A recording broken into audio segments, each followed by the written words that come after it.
Ang hirap ng buhay, no? Lalo sa panahon ngayon. Minsan matutulala ka na lang dahil nag-iisip ka kung paano mairaraos ang araw na ito. Dahil nasa pagkakataon ka, ngayon na walang-wala ka. Susubukan mong lapitan kung sino sa tingin mo ang maaaring tumulong sa iyo nang walang pag-aatubili. Dahil may tao rin na naiintindihan niya ang sitwasyon mo.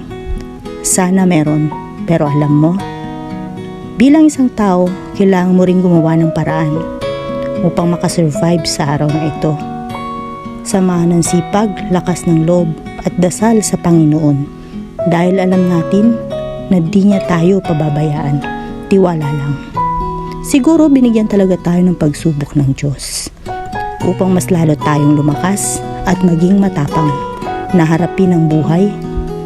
Lagi magpasalamat sapagkat nalalagpasan natin ang bawat araw na dumaraan kasama ang mga mahal natin sa buhay.